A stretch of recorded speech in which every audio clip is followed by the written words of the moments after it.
Hello everyone, this is Meenu Dhankhar and welcome back to my YouTube channel hashtag commerce vibes. तो class 12th accountancy की अपनी जो नई book है अकाउंटिंग फॉर कंपनीज, उसका चैप्टर 7 कर रहे हैं और चैप्टर है अपना इश्यू ऑफ शेयर्स। तो उसके प्रैक्टिकल क्वेश्चन में आज आ गए हैं क्वेश्चन नंबर 10 पर। तो एक बार देखिए क्वेश्चन नंबर 10 की हमें गिवन इन्फॉर्मेशन क्या कह रहे हैं। अब हमारा जो टॉपिक है वो है share issued for consideration other than cash. अब यहाँ पर हम पहले जो अब तक हमने जो क्वेश्चन किए थे उसमें हम जो अपने शेयर इशू कर रहे थे वो कैश में कर रहे थे, कैश ले रहे थे बदले में। लेकिन अब जो शेयर इशू करेंगे ना वो अदर देन कैश कह रहा है, मतलब हो सकता है कि हम एसेट के बदले ले लें, किसी और चीज़ के बदले में शेयर इशू कर दें। जरूरी नहीं है कि सिर्फ कैश के बदले में ही अपने शेयर इशू करें। तो अब इस क्वेश्चन के थ्रू समझ लेते हैं कि क्वेश्चन मतलब जो ये नया टॉपिक दिया है इसमें वो क्या कहना चाहता है। विमल लिमिटेड परचेज मशीनरी। अब विमल लिमिटेड है, उसने मशीनरी परचेज की है 9,90,000 की फ्रॉम कमल से। ठीक है, जब हम मशीनरी खरीदते हैं तो हम नॉर्मली एंट्री क्या करते हैं, मशीनरी अकाउंट डेबिट, और जिससे खरीदी है उसको क्या कर रहे हैं, क्रेडिट।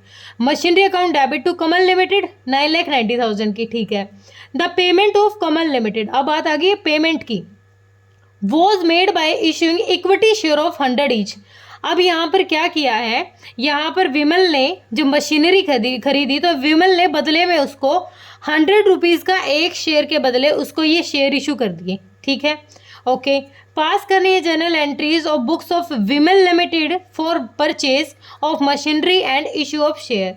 जब दो केस दे दिए, when share were issued at a par, जब शेयर उसकी फेस वैल्यू, जितनी उसकी फेस वैल्यू है उस पर, जैसे 100 का एक शेयर कह रहा है तो इतने में अगर इशू कर रहा है तो क्या एंट्री होगी। और जब शेयर इशू कर रहा है 25% प्रीमियम, मतलब 25% यानी 25 रुपये और एक्स्ट्रा प्रीमियम के ले रहा है तो किस तरीके से एंट्री होगी। पहली बात तो हमें एक चीज़ ध्यान रखनी है, अब जो शेयर्स हम इशू कर रहे हैं उसमें हमारे लिए कैश नहीं, उसमें किसी भी थिंग के बदले हम क्या कर रहे हैं, हम अपने शेयर्स को मतलब एक्सचेंज कर रहे हैं। सिंपल सी एंट्री है। अगर विमल लिमिटेड की बात की जाए, हमें बुक्स ऑफ अकाउंट में लिखना है विमल लिमिटेड का एक बुक्स बना ली हमने, और यहाँ पर हम उसकी एंट्री कर दें। सिंपली जब वो मशीन खरीद रहा था, उसने खरीदी मशीन किससे, कमल से, तो उसने खरीदी मशीनरी, तो मशीन खरीदे तो उसने एंट्री पास क्या की होगी अपने बुक्स अकाउंट में, मशीनरी उसके पास आई है। मशीनरी एक एसेट है, एसेट जब बढ़ती है तो डेबिट करते हैं क्योंकि एसेट हमारी रियल अकाउंट है। रियल अकाउंट का रूल है बेटा, debit word comes in and credit word goes out. तो मशीनरी आ रही है, मशीनरी को डेबिट करेंगे क्योंकि ये बढ़ रही है। मशीनरी अकाउंट डेबिट, कितने अमाउंट से डेबिट हो रही है, 9,90,000। ठीक है, टू किससे खरीद रहे हैं, कमल लिमिटेड से, टू कमल लिमिटेड अकाउंट, कितने में, 9,90,000। सिंपली हमारी नरेशन क्या हो जाएंगी, बीइंग मशीनरी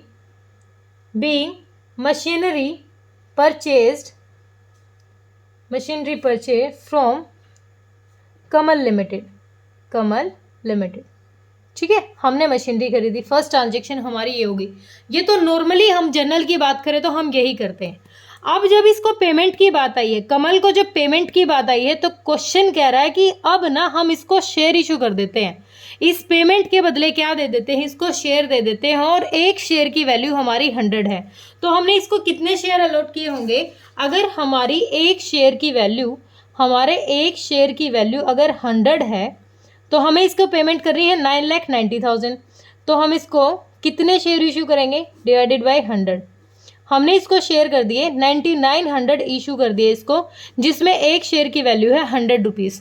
इतने शेयर हमने इसको बदले में इशू कर दिए। ठीक है, बेसिक बात थी।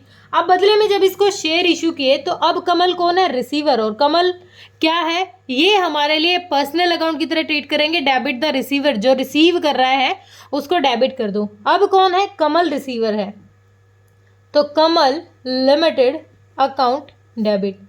कितने शेयर इश्यू किए, 9900 के हैं, और पूरी पेमेंट एक 100 का शेयर है तो पूरी पेमेंट हमने इसको दे दी।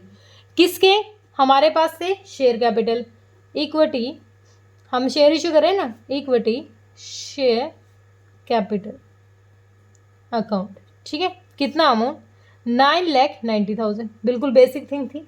नरेशन क्या हो जाएगी, being share issued to Kamal limited कितने किए, हमने निकाले थे ना 9900 एट पार।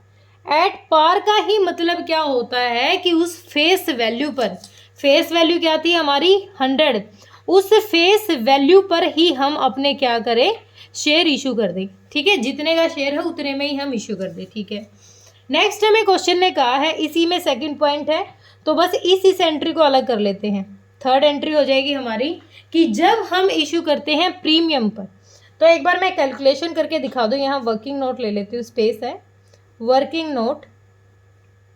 ठीक है, जब हमने शेयर इशू किए हैं, हम शेयर इशू कर रहे हैं और टोटल पेमेंट देनी है हमें 9,90,000 की पेमेंट हमें देनी है। लेकिन अब क्वेश्चन कहता है प्रीमियम पे इशू करो। प्रीमियम पे मतलब 100 रुपीज़ तो उसकी फेस वैल्यू थी, इसका 25%, इसका 25% कितना हो जाएगा 25। तो अब जो शेयर इशू करोगे ना, वो एक शेयर 125 रुपये का पड़ने वाला है। अगर एक शेयर 125 रुपये का है तो अब हम देख लेते हैं कि हम टोटल उसको कितने शेयर इशू करने वाले हैं, डिवाइड कर देंगे, क्योंकि इतना अमाउंट तो हमें उसको देना है। अब हमारे शेयर की वैल्यू बढ़ गई है, तो अब कितने शेयर इशू करेंगे, यहाँ तो हमने उसको 9900 इशू किए हैं ना, अब हम एक शेयर की वैल्यू के हिसाब से अब यहाँ निकाल लेंगे कि टोटल नंबर ऑफ शेयर उसको कितने इशू करने वाले हैं। ठीक है, निकाल लेंगे, 125 से डिवाइड करेंगे तो 5 से ही कर लेती हूँ, 5 2 जा 10, 5 5 जा 25, 5 1 जा 4, 5 9 जा 45, 4 5 8 जा 30, 5 5 जा 5 3 जा 15, कितना रह गया 4, 5 3 जा 15, 5 9 जा 45, 5 6 जा 30, 0 0, 5 7 जा 35, कितना रह गया 4, 5 9 जा 45, 5 2 जा 10 और 0। तो टोटल अब उसको शेयर इशू कितने किए, अब हमने उसको शेयर किए हैं 7,0920। जब एट प्रीमियम एट पार कर रहे थे, फेस वैल्यू पे दे रहे थे, तब उसको शेयर मिल रहे थे 9900।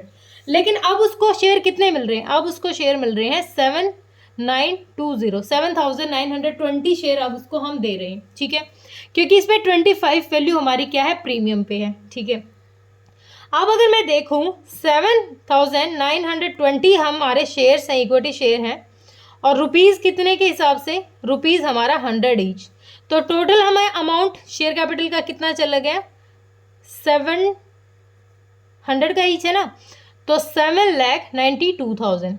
ठीक है, इतने के शेयर इशू। और अब जो 25% पैसा है वो क्या है हमारा, वो क्या है हमारा, किसका कैपिटल है, सिक्योरिटीज प्रीमियम का है। वो अमाउंट हो जाएगा हमारा सिक्योरिटीज प्रीमियम रिजर्व। ठीक है, रिजर्व का कितना हो जाएगा, अब हम इसमें से डायरेक्ट लेस करते हैं, डायरेक्ट भी आ जाएगा, 9,90,000 में से 792 लेस कर दो, 0 0 0, 10 में से 2 गया 8, 8 18 में से 9 गया 9, 8 में 7 गया, 1,98,000 क्या आ गया हमारा, प्रीमियम का पैसा आ गया। अब हमने इसको कैसे दिया, अब हमारे शेयर की वैल्यू बढ़ गई है। ठीक है, अब हम इस एंट्री को कैसे करने वाले हैं, रिसीवर वही है, कमल ही है, कमल लिमिटेड अकाउंट डेबिट, रिसीवर वही है। ठीक है, अमाउंट भी वही जा रहा है, अब शेयर की वैल्यू कम हो रही है, शेयर की वैल्यू कम हो रही है, लेकिन शेयर का अमाउंट बढ़ा हुआ है, अमाउंट की पेमेंट वही कर रहे हैं हम उसको 9,90,000।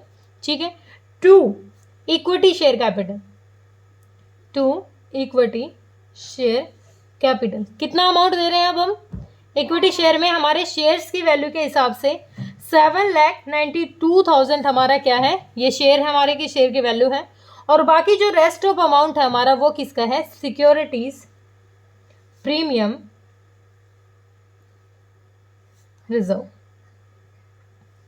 कितना अमाउंट, 1,98,000। और ये अमाउंट हम कहाँ ट्रांसफ़र करते हैं, प्रीमियम का जो भी पैसा होता है हमारा, वो हमारा कैपिटल रिजर्व का पैसा होता है, हम उसको जनरल रिजर्व में उसमें रिजर्व एंड सरप्लस में रखते हैं, ताकि जितने भी हमारे एक्सेस अमाउंट हो, मतलब जितने भी हमारे एक्सपेंसेस हुए हों जब हमने शेयर इशू किए, तो हम इस पैसे को यूज़ करें, या फिर हम बाय बैक करें अपने शेयर्स को, तो भी हम इस पैसे को यूज़ कर सकते हैं। ठीक है, ये हो गया सिंपली एट प्रीमियम और एट पार।